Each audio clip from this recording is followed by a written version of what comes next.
새 포도주는 새 부대라는 제목으로 하나님 말씀 전합니다. 어떤 사람이 우연히 다른 교회 예배에 참여했습니다. 그 교회는 오순절 계통의 교회였던 것 같아요. 열광적으로 찬양하고 소리내서 기도하고 춤추며 노래하는 그런 교회였습니다. 그러나 이 사람은 늘 조용하게 엄숙하게 예배를 드리는 사람이다 보니까 이 열광적인 예배에 적응이 안 되는 거예요. 예배에 집중할 수가 없고 불평하는 마음이 올라왔습니다.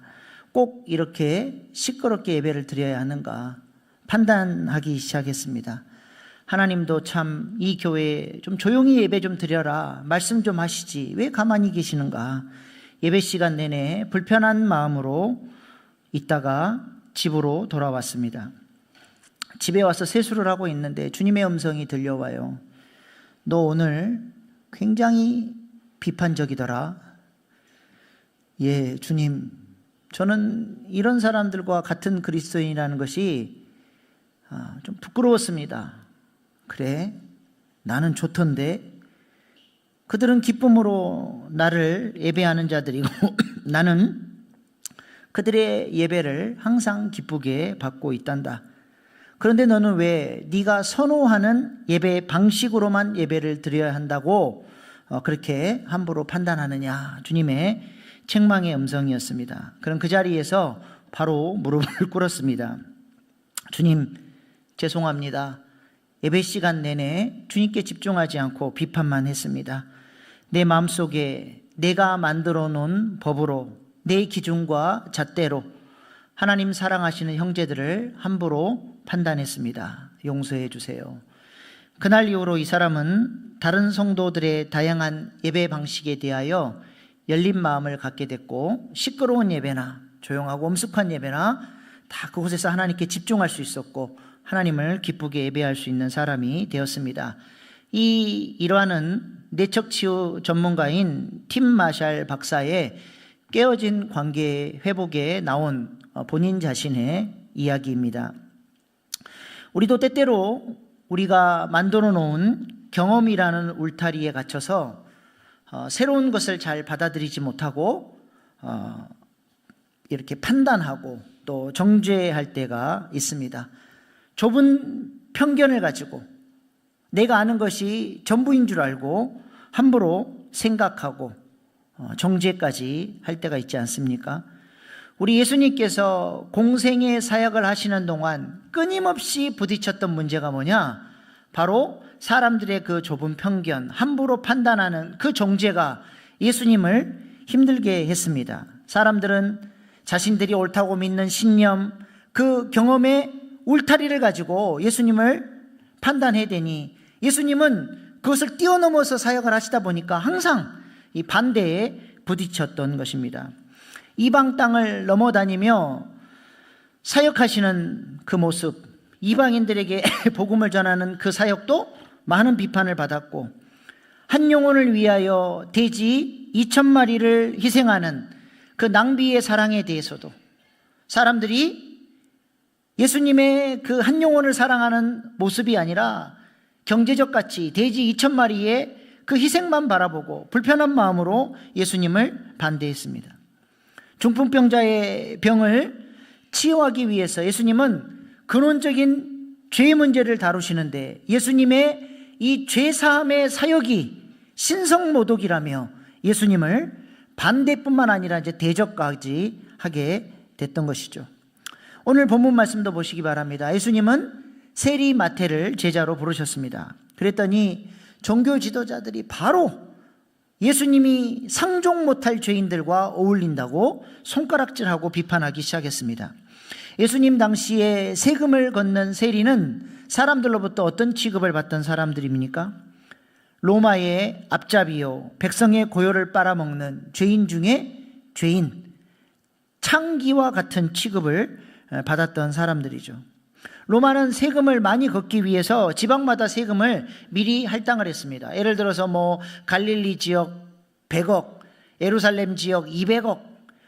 이 세금을 걷기 위해서 각 지역마다 친로마파 또 돈이 많은 부자들을 세리로 세워서 미리 로마에게 할당금을 바치고 그 세리가 로마에 바친 할당만큼 세금을 걷도록 그 사람에게 권리를 부여해 줬는데, 로마에게 바치는 할당금뿐만 아니라 욕심을 내서 뭐 100억 걷어야 되는데 200억 걷어도 로마는 터치하지 않고 그 권한을 세리에게 다 넘겨줬던 것이죠. 그리고 세리는 세금 징수를 했을 때 세금을 내지 않는 사람은 공권력을 사용해서 감옥에도 가둘 수 있는 그런 권리까지 있었습니다. 그러다 보니까 이스라엘 백성들로부터 세리는 민족의 반역자로, 상종할 수 없는 나쁜 놈들로 그렇게 낙인 찍혀 있었던 것이죠. 그런데 예수님께서 이런 세리를 제자로 받으신 겁니다. 이거는 예수님의 사역에 도움이 되는 게 아니라 오히려 많은 비판거리를 제공하는 그런 사역의 모습이었던 것이죠. 오늘 본문 9절 말씀 보십시다. 시작. 예수께서 그곳을 떠나 지나가시다가 마테라 하는 사람의 세간에 앉아 있는 것을 보시고 이르시되 나를 따르라 하시니 일어나 따르니라. 아멘. 예수님이 왜 세리 마테를 여러 가지 비난과 또 어려움이 있을 줄 알지만 그를 제자로 받아들일 수 있었을까요?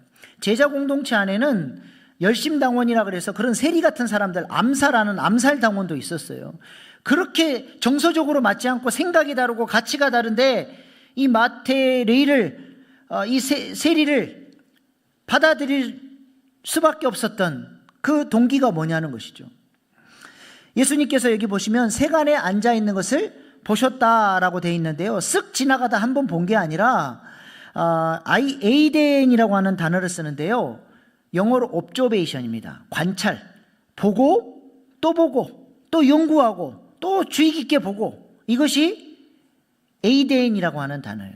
제가 유학 시절에 우리 성경 가르쳐 주시는 교수님으로부터 귀납적 성경 연구 방법을 배웠는데요, 그 교수님은 엄청나게 옵저베이션을 강조해요. 본문을 해석할 때 본문을 읽고 또 읽고 10번, 20번, 30번 계속 본문을 관찰하면서 이 본문 안에서 내가 놓친 부분이 없는지를 계속 보게 하는 훈련을 하셨는데요, 그것이 바로 에이덴이에요. 옵저베이션. 예수님이 마태를 또 보고 그 마음을 보시고 너는 내 제자가 되어야 되겠다, 내가 너를 제자로 받아서 하나님 나라의 일꾼으로 세우겠다라고 마태를 부르신 겁니다. 예수님이 마태의 어떤 마음을 보셨을까요? 사실 예수님만 마태를 관찰한 게 아니라 마태도 세관에 앉아 있으면서 예수님을 보고 또 관찰했을 것입니다. 예수님이 지나다니는 모습, 예수님이 사역하시는 모습, 예수님을 따르는 제자들의 그 모습들을 보면서 마태의 마음 가운데 부러움이 있었을 거예요. 그 세리라는 이유로 사람들로부터 왕따를 당하고, 또 그 마음이 돈은 많이 벌었지만 공허하고 여전히 청산하지 못한 이 찜찜함, 이 죄악된 삶, 이 욕심 부리는 이 탐심으로의 삶으로부터 좀 벗어나고 싶은데 그렇게 하지 못하는 이 자신의 모습을 보면서 예수님을 따라서 참된 가치 있는 삶을 살고자 하는 그런 갈망이 아마 마태에게 있었을 거예요. 근데 차마 예수님께 자기가 예수님을 따르겠다라고 말도 못하고 그냥 사모하는 마음으로 주님을 바라보고 있었는데 우리 주님이 찾아오셨습니다. 그리고 나를 따르라, 놀라운 말씀을 마태에게 하신 것이죠. 그랬더니 마태가 어떻게 해요? 9절 말씀 보세요. 시작. 예수께서 그곳을 떠나 지나가시다가 마테라 하는 사람의 세간에 앉아 있는 것을 보시고 이르시되 나를 따르라 하시니 일어나 따르니라. 아멘. 병행복문인 다른 복음서에는 다른 미사 여구가 있어요. 모든 것을 버려두고 이런 표현들이 있는데 이 마태복음은 누가 썼어요? 요 세리 마태가 썼어요. 세리 마태는 지금 예수님이 나를 따르라 하셨는데 모든 미사 요구를 빼버립니다. 예수님의 음성이 들려지는 순간 그 즉시로 일어나서 따랐다라고 하는 것을 강조하며 보여주고 있는, 이 예수님의 부르심이 기다리고 사모했던 바로 그 부르심이었기 때문입니다.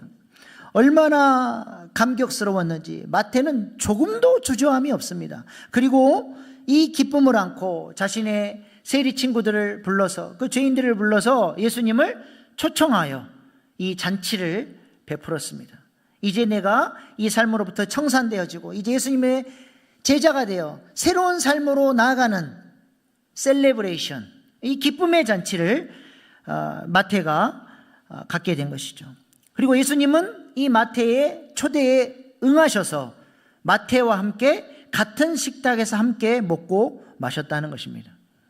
당시 유대 사회의 풍습에서 함께 식사를 한다는 것은 그냥 한 끼 먹었다가 아니라 너와 나는 동등한 존재라고 하는 것을 보여주는 것이죠. 여러분, 우리가 동양 문화권에 있으니까 잘 알잖아요. 옛날에 뼈대 있는 집안, 그 집안의 중요한 사람은 어디 가서 밥을 먹어요? 할아버지, 아버지 안방에, 그 상, 메인 상에 가서 밥을 먹는 사람은 그 집안의 기둥이에요. 애들과 여자들은 저 건너편, 그 집에서 일하는 종은 마당에서 초라한 상을 받는 거죠. 어느 상에서 함께 먹느냐, 그 사람의 중요도를 보여주죠. 대통령이 앉아 있을 때 오른쪽에 누가 앉고 왼쪽에 누가 앉고 다 서열과 의전이 있는 것이죠. 지금 마태는 만왕의 왕이신 예수님께서 자기에게 찾아오셨고 자기를 불러주셨고 자기와 함께 먹고 마시며 너는 내 새끼다, 내 제자다, 내가 너와 함께 하나님 나라를 이뤄가는 동역자로 너를 세울 것이다. 네가 세상의 빛과 소금이다. 놀랍게 이 죄인을 영광스러운 자리에 우리 주님이 앉혀주신 것이죠. 얼마나 감격스러운 순간입니까? 그래서 마태는 이 감격을 이렇게 표현하고 있습니다. 10절 말씀입니다. 시작. 예수께서 마태의 집에서 앉아 음식을 잡수실 때에 많은 세리와 죄인들이 와서 예수와 그의 제자들과 함께 앉았더니, 예수님과 함께 식사하는데 이 원문에 나와 있는 그리고 보라라고 하는 표현이 이 문장 앞에 빠져버렸어요. 요거를 살려야 왜 마태가 지금 이 표현을 쓰는지를 아는데 우리 한국말 성경이 요걸 빼서 조금 뉘앙스를 많이 잃어버린 아쉬운 대목인데요. 아무튼 마태는 자기 복음서에서 독자들로 하여금 이 장면은 너무 중요하니까 놓치지 말고 주의 깊게 보라고 그리고 보라라고 하는 이 문구를 중요한 곳에 배치를 합니다. 근데 그 중요한 곳에 배치된 곳이 바로 이 장면이에요. 그리고 보라. 예수님이 나를 따르라 말씀하셨고 나는 기쁨으로 즉각 응답했고 예수님이 나와 함께 나를 영광스러운 존재로 이 죄인을 제자로 부르셨다라고 하는 이 영광스러운 순간을 그리고 보라라고 하는 표현을 통해서 강조하고 있는 것입니다. 마태는 예수님을 통해서 죄악된 삶이 청산되어지고 이제는 예수님과 함께 하나님 나라를 위해 살아가는 영광스러운 삶이 시작되는 거예요. 이 잔치를 통해서 첫 출발이 이루어지고 있는 것입니다.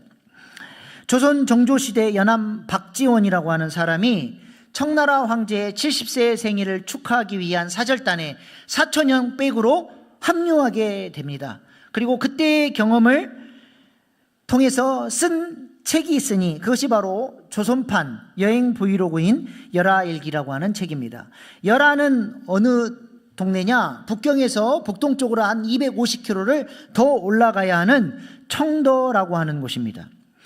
이 사절단이 황제가 베이징에 있는 줄 알고 와서 봤더니 여름이라 저기 열하 여름 별장에 가버렸어요. 그래서 그냥 집으로 돌아갈까 하다가 그래도 황제를 아련하고 가야 된다 그래서 북경에서 또 250km를 힘들게 올라가는데 그때 가다가 만난 곳이 있으니 광활한 요동벌판입니다.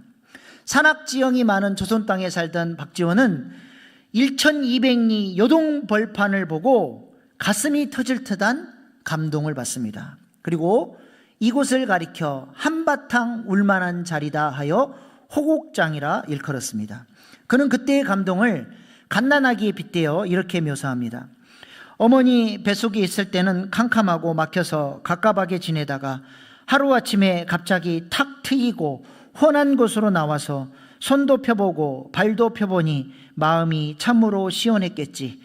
어찌 참된 소리를 내어 자기 마음을 크게 한번 펼치지 않을 수 있겠는가. 그러니 우리는 저 갓난아기의 꾸밈없는 소리를 본받아서 비로봉 꼭대기에 올라가 동해를 바라보면서 한바탕 울어볼만 하고 장현의 금모래밭을 거닐면서 한바탕 울어볼만 하이. 연암 박지원은 그 드넓은 요동 벌판을 바라보면서 왜 울음이 터져 나왔을까요? 그 광활한 땅을 바라보면서 자신의 존재론적 왜소함을 깨달았기 때문입니다. 하나님이 만드신 이 광활한 피조세계만 봐도 이 세상을 만드신 그 하나님의 영광 앞에서 우리는 존재론적 왜소함을 경험하게 되죠. 하물며 만왕의 왕이신 예수님을 만났다라고 하는 이 사건, 우리가 그분을 만나고 신앙생활하고 그분을 예배하고 사랑한다라고 하는 것, 이거는 엄청난 존재론적 울림을 우리에게 가져올 수밖에 없다는 것입니다. 제자들이 예수님의 권능, 하나님으로서의 그 권세를 보고 제자들이 어떤 반응을 보였나요? 자기를 집어삼킬 것 같은 그 무서운 파도를 말씀 한마디로 잠잠케 하시는 그 예수님의 권능을 보며 제자들은 어떤 놀라움을 표현했습니까? 마태복음 8장 27절 시작.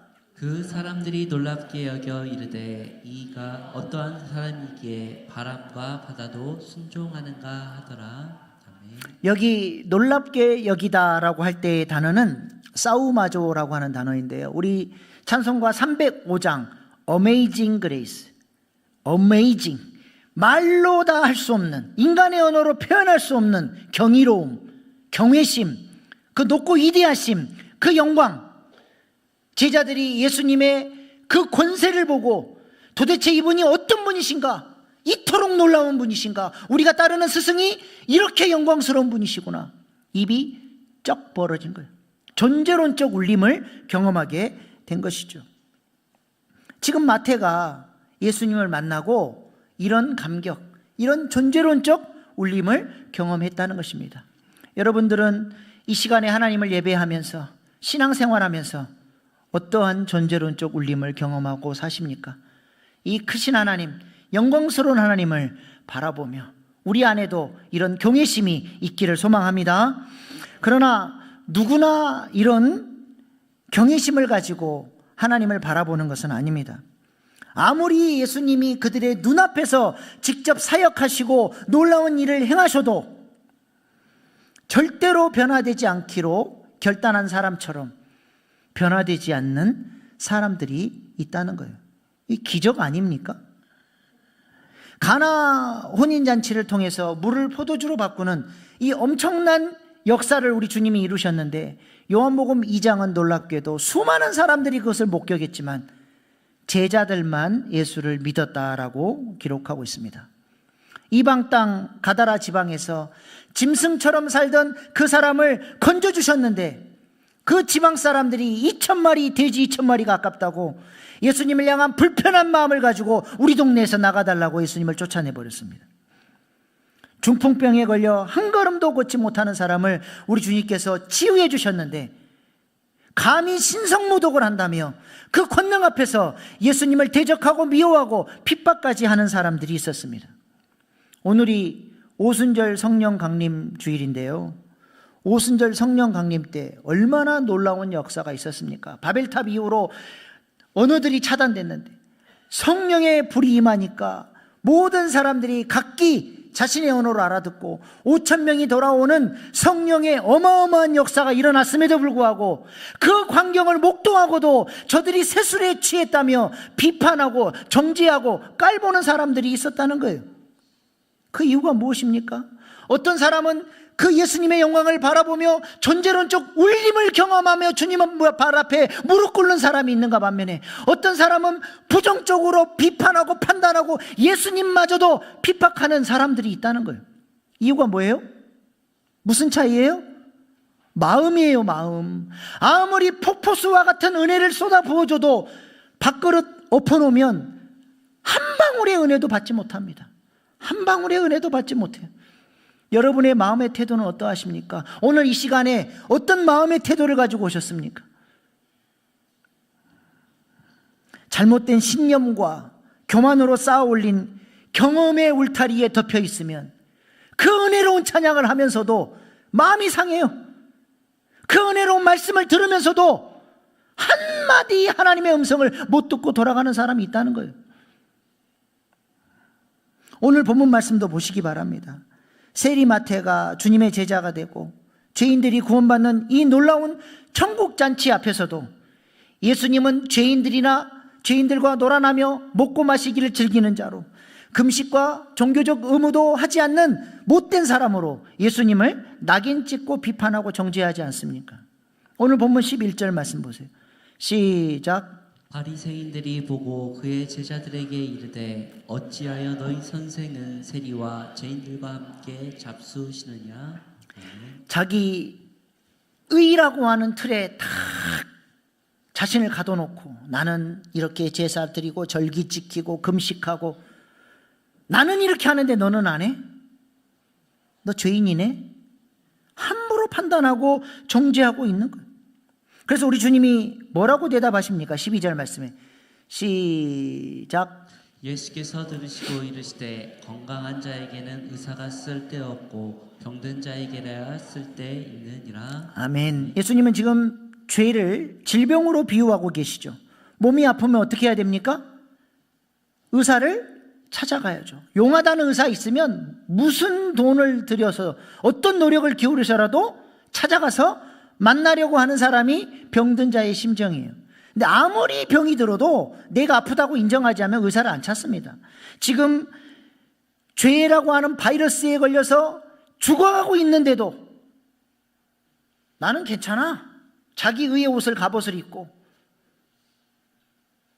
예수님이 눈앞에서 그 놀라운 일을 행하시고 계시는데도 전혀 도움을 못 받고 있다는 것입니다. 오늘 본문 말씀이 전부 이것을 얘기하고 계셔요. 우리 주님이 뭘로 요구하시는 거예요? 나는 너희를 돕기 위해서 왔다. 너희 죄 문제를 해결하러 왔다. 마음 좀 열어줄 수 없겠니? 너희 마음이 필요하다. 근데 바리새인들은 주님이 아무리 문을 두드려도 문을 열어주지 않아요. 우리 하나님은 우리의 의지를 넘어서서 강제로 밀고 들어오시는 분이 아니에요. 내가 먼저 주님을 필요로 합니다. 나는 죄인입니다. 하나님의 도우심이 필요합니다. 내가 문을 열기 시작하면 조금만 열어도 밀고 들어오신 하나님, 기다리고 계시다가 강권하신 사랑으로 들어오시는 그 사랑으로 우리를 만나주시고 변화시켜 주시고 우리를 하나님이 원하시는 사람으로 세워가 주신다는 것입니다. 그래서 예수님이 계속 요구하는 거예요. 마음을 달라. 오늘 본문 13절 말씀도 보십시오. 시작. 너희는 가서 내가 긍휼을 원하고 제사를 원하지 아니하노라 하신 듯이 무엇인지 배우라. 나는 의인을 부르러 온 것이 아니요 죄인을 부르러 왔노라 하시니라. 아멘. 아무리 종교 행위, 제사를 드리고 예배를 드려도 내가 죄인입니다. 하나님을 필요로 합니다. 하나님, 저는 나의 옛사람도 이길 수 없고 거짓자의 모습도 이길 수 없는 연약한 존재입니다. 하나님, 저를 도와주십시오. 그렇게 하나님을 찾지 않으면 그 종교 행위 아무런 도움이 안 된다는 거예요. 바리새인들은 오히려 그 종교 행위가, 제사가 자기 의가 되고 자랑이 되어버렸어요. 14절 말씀도 보십시오. 또 공격을 해요. 시작. 그때 요한의 제자들이 예수께 나와 이르되 우리와 바리새인들은 금식하는데 어찌하여 당신의 제자들은 금식하지 아니하나이까? 이스라엘 백성들은 공식적으로 1년에 하루 대속죄일 날만 금식하게 되어 있어요. 근데 이 종교 지도자들이 장로 유전까지 덧붙이고 자기 의의 옷을 입기 위해서 온갖 것들을 갖다 붙이고 금식도 일주일에 2번 했어요. 월요일과 목요일. 왜 그날 금식을 할까요? 그날이 장이 서는 날이래요. 사람들이 많이 몰려드는 때 초췌하게 나 금식해. 그러면 아이고 바리새인 어르신 정말 대단하십니다. 정말 하나님을 사랑하시는 분이네요. 존경합니다. 그 말 듣고 싶어가지고 금식하는 티 팍팍 내면서 사람들로부터 나를 찬양해라, 나를 높여라, 그거 하고 싶어가지고 그러면서 예수님을 향해서는 나는 금식하고 있는데 죄인들하고 먹고 마시고 잔치를 벌려? 당신이 랍비 맞아? 예수님을 향해서 손가락질하는 사람들이 되어버렸다는 거예요. 그러면서도 자기는 잘 살고 있다고 착각하는 거예요. 자신의 모습을 전혀 성찰하지 못하고 있는 것이죠. 만약 이들이 계속 이런 식으로 살면 그들은 하나님과 아무 상관없는 거예요. 내가 주를 위해서 뭐 금식도 했고 제사도 드렸고 이거 다 했는데요, 나 너 모른다, 불법을 행하는 자들아 내게서 떠나가라.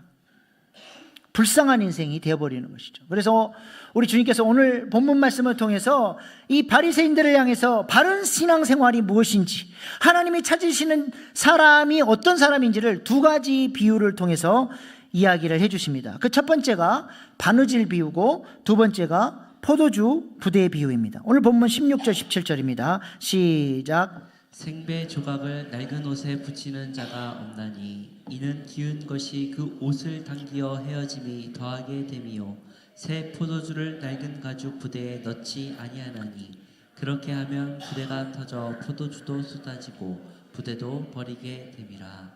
새 포도주는 새 부대에 넣어야 둘이 다 보존되느니라. 아멘. 이 두 가지 비유는 같은 이야기를 지금 하고 있습니다. 그게 뭐예요? 과거의 틀을 가지고 새 것을 끼워 맞추면 안 된다는 거예요.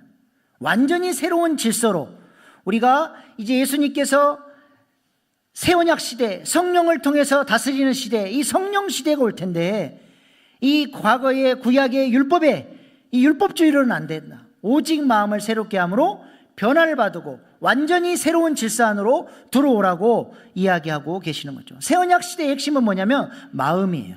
우리의 마음이 달라져야 돼요. 요즘은 양말에 구멍이 난다고 해서 잘 꼬매 신는 분들이 안 계시죠. 우리 지난 금요일 날 목장 리더 모임 하는데 우리 권윤경 권사님은 아끼는 양말은 꼬매 신는다 그러더라고요. 우리 장로님 양말은 빵꾸 나면 버려버리는데 보니까는 아끼는 거는 또 꼬매 신다 그러더라고요. 아무거나 갖다서 아무 천이나 갖다 덧대서 꼬매는 게 아니라 잘 어울리고 색깔도 맞고 또 그 옷감과 잘 어울릴 수 있는 것을 갖다 꼬매야지. 오늘 본문에 나와 있는 것처럼 생배 조각을 갖다 그냥 딱 붙여버리면 생배 조각은 물이 닿으면 확 쫄아들거든요. 그럼 안 그래도 낡은 옷인데 확 쫄아들면 낡은 옷을 다 찢어버리는 거예요. 그래서 이전보다 더 못하게 만들어 버린다는 것입니다.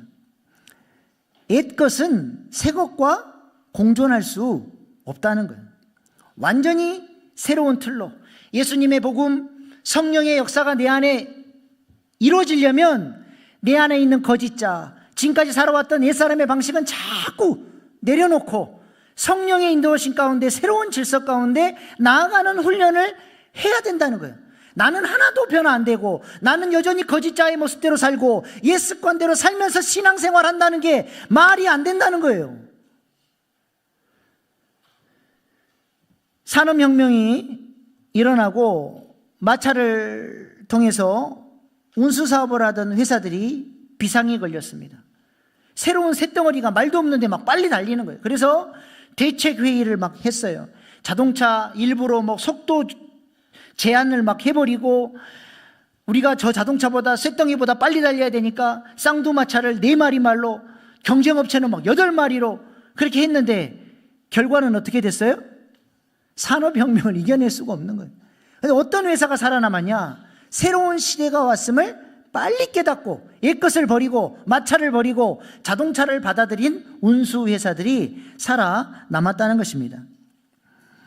새로운 시대가 도래했어요. 신앙생활은 옛 것을 붙들고 하는 게 아니라 성경이 가르쳐준 성령의 질서 아래서 새롭게 시작해야 한다는 것입니다. 그래서 새 포도주는 새 부대에 담아야 돼요. 성령이 폭발적으로 이 새 포도주는 어때요? 계속 팽창해요. 가스가 나오고 막 부글부글 끓으면서 부피도 커지고 복음의 역사, 성령의 역사는 자꾸 확산됩니다. 새바람이 불어와요. 교회 안에 이전에 해보지 않았던 새로운 사역들이 열려지고 새로운 길들이 열려지는 거예요. 근데 옛 것을 딱 붙잡고 우리 그렇게 안 했는데요? 교회는 그런 거 아닌데요? 내가 갖고 있는 관점으로 그것들을 계속 막았으면 성령의 새 포도주의 역사가 막히는 거예요. 여러분, 헌부대는 탄력성을 잃어버렸어요.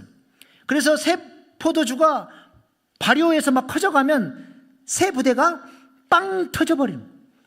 새 포도주는 그래서 새 부대, 성령의 감동을 따라서 유연하게 언제든지 성령의 음성을 듣고 순복하고 말씀의 영향력을 받으려고 하고 주님이 여시는 새 길을 담대하게 갈 수 있는 그 마음, 그 마음을 소유한 사람이 새 부대를 소유한 사람이고, 그 사람을 통해서 새 포도주의 발효의 역사, 새 포도주의 확장의 역사가 그 사람을 통해서 이루어져 가게 된다는 것입니다.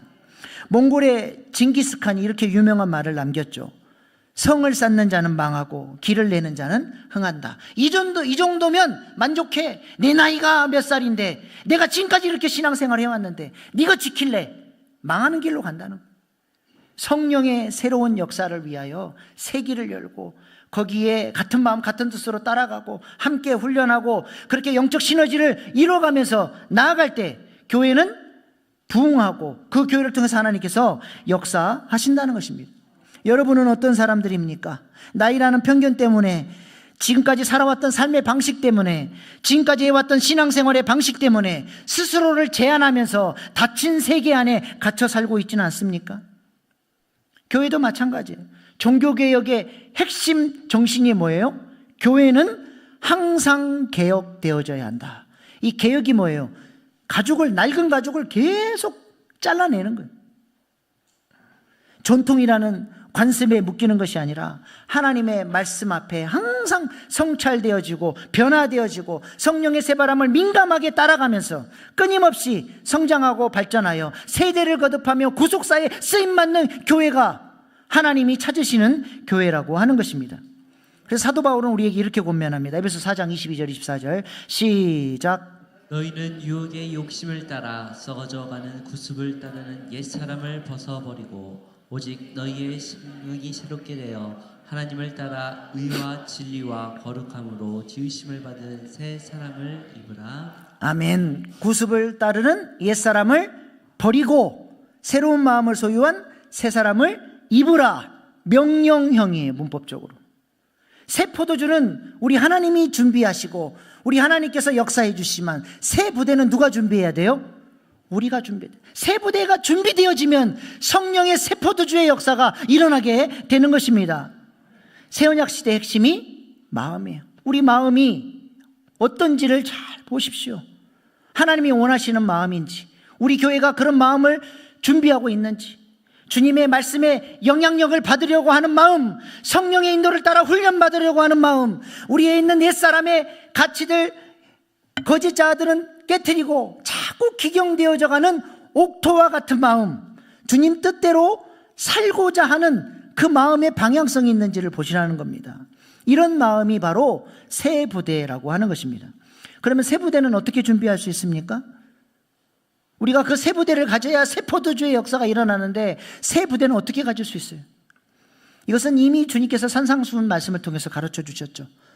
구하라, 찾으라, 문을 두드리라. 그리하면 가장 좋은 것 되시는 성령의 역사가 일어나서 우리 안에 있는 낡은 가죽 부대를 제거해 주시고 새 부대를 준비시켜 주신다는 것입니다.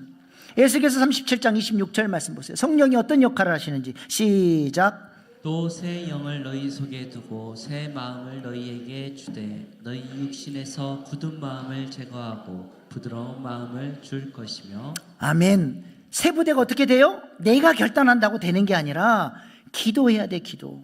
성령의 새바람이 내 안에서 불어와서 굳은 마음이 깨트려져 가는 이 성령의 역사가 내 삶 가운데 나타나야 한다는 것입니다. 그럼 성령님이 어떻게 역사하세요? 오늘이 성령 강림주일인데 오순절날 성령이 어떻게 임했습니까? 그냥 때가 되니까 성령이 알아서 임했나요? 그렇지 않아요. 에베소서 2장 1절 2절 말씀 보세요. 앞에만 보십시다. 오순절 날이 이미 이름에, 저기 이미 이름에라고 하는 단어가 심플레우라는 단어예요. 기름통에 기름을 넣으면 게이지가 축축축축 차가지고 풀 만땅. 지금 이 예루살렘 교회 공동체가 뭘 꽉 채웠대요. 뭘 꽉 채웠을까? 기도를 채운 거예요. 기도를. 저기 보세요. 1절 보세요. 저기 뭐 다 같이 한 곳에 모였더니, 한 곳에 모여서 뭐 했을까요?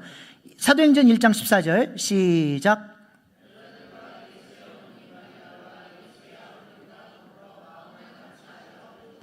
오로지 기도에 힘쓰더라. 더불어 마음을 같이하여 오로지 기도에 힘쓰더라.